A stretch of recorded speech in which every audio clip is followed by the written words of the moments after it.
और इस बीच बड़ी खबर आ रही है जहां हरियाणा के आदमपुर सीट पर उपचुनाव का रण। 6 राज्यों की 7 विधानसभा सीटों पर उपचुनाव। तो 3 नवंबर को होगा मतदान। आदमपुर सीट पर आप ने सत्येंद्र सिंह को दी टिकट। हरियाणा सीएम अरविंद केजरीवाल का गृह राज्य। तो 6 राज्यों की 7 विधानसभा सीटों पर यह उपचुनाव होने जा रहा है। तो इस साल 3 नवंबर को 6 राज्यों की 7 विधानसभा सीटों पर उपचुनाव होने हैं, जिसके लिए राजनीतिक पार्टियों ने कमर कसना शुरू कर दिया है। हरियाणा की आदमपुर सीट पर उपचुनाव के लिए आम आदमी पार्टी ने सत्येंद्र सिंह को टिकट दिया है। आपको बता दें कि दिल्ली के मुख्यमंत्री अरविंद केजरीवाल का हरियाणा गृह राज्य है। ऐसे में देखना दिलचस्प होगा कि आखिर किसको सीट मिलेगी और किसको नहीं।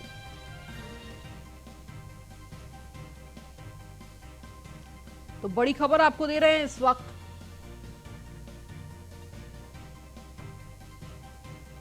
तो उपचुनाव के लिए आम आदमी पार्टी ने सत्येंद्र सिंह को टिकट दिया है। तो हरियाणा की आदमपुर सीट पर उपचुनाव के लिए सत्येंद्र सिंह को टिकट मिला है आम आदमी पार्टी की तरफ से। तो दिल्ली के मुख्यमंत्री अरविंद केजरीवाल का हरियाणा गृह राज्य है और अब ये देखना बेहद दिलचस्प होगा कि आखिर इस चुनाव के नतीजे क्या आते हैं। तो 6 राज्यों की 7 विधानसभा सीटों पर ये उपचुनाव होने जा रहे हैं। 3 नवंबर को मतदान होना है। और ज्यादा जानकारी के साथ हमारे संवाददाता पीयूष तिवारी हमारे साथ जो है। पीयूष, आपको इधर अगर बात की जाए 6 राज्यों की 7 विधानसभा सीटों पर उपचुनाव होने हैं, जिसको लेकर अब राजनीतिक पार्टियों ने कमर कस लिया है। इसके साथ ही साथ अगर हरियाणा के आदमपुर सीट की बात की जाए तो आम आदमी पार्टी ने सत्येंद्र सिंह पर दाव लगाए हैं।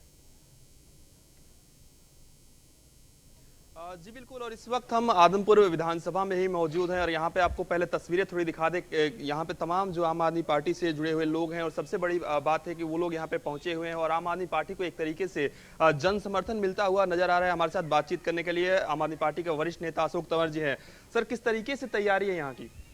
तैयारी बहुत जबरदस्त है और ये चुनाव थोपा हुआ चुनाव है। कांग्रेस के एक विधायक, वैसे तो कांग्रेस जीतती नहीं, जीतती है तो बिक जाती है, टूट जाती है। गोवा हो, मध्य प्रदेश हो, राजस्थान में तो पीछे बचती मुश्किल से सरकार बची है। उसी का उदाहरण यहाँ भी है। पीछे राज्यसभा चुनाव यहाँ पर हुए, कांग्रेस के एक विधायक जो हमेशा भ्रष्टाचार के लिए जाने जाते हैं, परिवार के वाद के लिए जाने जाते हैं, लोगों का मीठा मीठा खून पी करके बड़े बड़े दानव जो तैयार हो गए हैं, आज उसी की वजह से यहाँ पर ये चुनाव है। क्योंकि उन्होंने भारतीय जनता पार्टी के सांसद को जिताने का काम किया और अब वो उम्मीदवार हैं। एक तरफ हमारे उम्मीदवार हैं जो संघर्ष कर रहे हैं, पिछले 15-20 साल से लोगों के सुख दुख में हैं और वो लोग ना यहाँ रहते हैं ना वो करते हैं, लेकिन क्योंकि आज़ादी के बाद लगातार मौका मिलता आया और लोगों को पहले विकल्प दिखता नहीं था, साँठ गांठ करके वो टिकटें लेते हैं, दूसरी पार्टी में उम्मीदवार कौन होगा यहाँ तक तय कर देते हैं। और इसलिए मैं समझता हूँ कि आज़ादी के बाद जो लोकतंत्र के असली मायने थे वो बहुत से इलाके ऐसे भी हैं आज देश के अंदर भी और हरियाणा के अंदर भी, जिनको उसका फ़ायदा नहीं मिला है। इस चुनाव में वही मेन मुद्दे लेकर के हम कि परिवारवाद की राजनीति खत्म हो, भ्रष्टाचार खत्म हो, अच्छी शिक्षा, अच्छी चिकित्सा, विकसित देश, विकसित आदमपुर, किसान मजदूर खेतीहर जो है वो खुशहाल हों। इन मुद्दों को लेकर के जनता के बीच में गए हैं और जनता का बहुत समर्थन आम आदमी पार्टी को मिल रहा है। और यहीं से इस आदमपुर चुनाव के साथ भाई सत्येंद्र सिंह के माध्यम से हरियाणा की विधानसभा में आम आदमी पार्टी की एंट्री होगी और यहीं से 2024 की मैं समझता हूं कि जो बदलाव का एक माहौल पूरे देश के अंदर है, जहां और कोई अब लोगों को दिखाई नहीं देता, ना किसी के ऊपर मन जमता है, ना किसी के ऊपर विश्वास जमता है और लोग इस पूरी गंदगी को झाड़ू से साफ करना चाहते हैं, तो वो इस चुनाव के माध्यम से हम बगला गांव में खड़े हैं जो आदमपुर का एक महत्वपूर्ण गांव है। गांव के दौरे जारी है, तो उसमें लोगों के आशीर्वाद से एक दिवाली ये 3 तारीख को मनाएंगे और एक 24 को मनाएंगे। अपार जन समर्थन आप लोगों को मिल रहा है, चूंकि एक नया विकल्प आम आदमी पार्टी के रूप में यहाँ के लोगों को, यहाँ की जनता को मिला है। लेकिन सबसे बड़ी बात है कि क्या कुछ आप लोगों को चुनौती लगती है? कुछ चुनौती है आप लोगों के सामने? चुनौती तो ये चुनाव आदमपुर के पक्ष में कौन खड़ा है और आदमपुर के खिलाफ कौन खड़ा है। ये जैसे कौरव पांडव की सेना थी वैसे ही है। जो आदमपुर के साथ खड़ा है वो यहाँ खड़े हैं और जो आदमपुर के खिलाफ हैं वो सारे मिल करके लड़ रहे हैं। और पहले भी ऐसे ही मिल करके चलता रहता था, लेकिन जब मन जनता बना लेती है, लोग मन बना लेते हैं, फिर वो पूरा साफ कर देते हैं। दिल्ली के अंदर जैसे आम आदमी पार्टी की जब पहली बार सरकार बनी, पूरे बहुमत के साथ लोगों ने 70 में से 67 सीटें जिताई। पंजाब में जब आए तो 117 में से 92 सीटें जिताने का काम किया।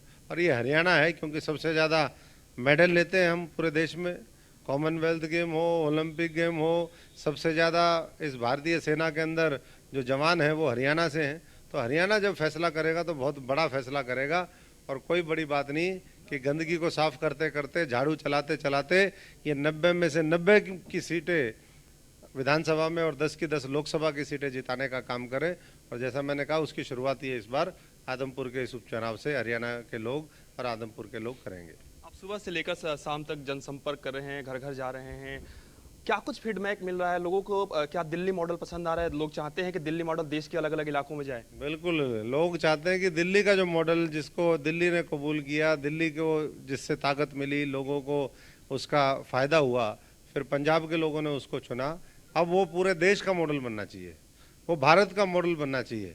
और इसीलिए गुजरात हो, हिमाचल हो, जिन जिन राज्यों में चुनाव है, वहाँ केवल और केवल टक्कर में वो आम आदमी पार्टी है, भारतीय जनता पार्टी के। एक तरफ भारतीय जनता पार्टी का अथाह काला धन, उनका अलग अलग एजेंसीज का दुरुपयोग करना, ये दुरुपयोग की वजह से ये जो कांग्रेस का विधायक है, ईडी, सीबीआई, इनकम टैक्स के डर से ये भाग गया और पुत्र मोहम्मद धृतराष्ट्र ने अपने पुत्र को टिकट दिलवा दी। तो कुछ दिन पहले तक अगर उनके आप वीडियो देखोगे तो भारतीय जनता पार्टी के जो मुख्यमंत्री हैं हरियाणा के, वो उनको गाली देते थे, ये उनको गाली देते थे।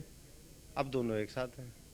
लोगों को हंसी भी आती है कि ये हो क्या रहा है इस देश के अंदर। एक आम आदमी के तौर पे आप लोग आम आदमी पार्टी नाम भी है, और कहा जाता है कि जो विपक्षी पार्टी है, चाहे बीजेपी की बात करें, कांग्रेस की पार्टी बात करें, कई लोगों का मानना है काफी रसूखदार लोग हैं। क्या आप लोग उनका सामना कर पाएंगे? देखिए, जनता के सामने तो कोई टिकता नहीं है। हम तो आदमपुर की जनता का आशीर्वाद लेकर के उनको कह रहे हैं कि आप मिलकर के लड़ाई लड़ो। आदमपुर की लड़ाई कोई अकेला सत्येंद्र सिंह नहीं लड़ सकता, कोई आम आदमी पार्टी नहीं लड़ सकती, अकेले केजरीवाल जी नहीं लड़ सकते।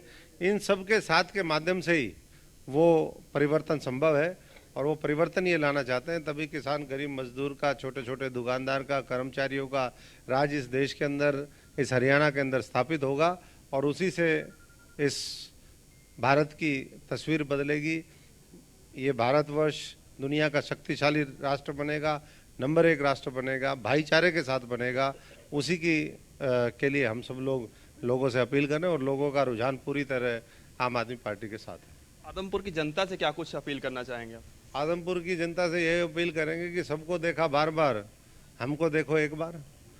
और यहाँ भारतीय जनता पार्टी के कैंडिडेट को हराएंगे, क्योंकि जिता करके बहुत बार देख लिया, तो कई बार हराने से काम ज़्यादा हो जाते हैं।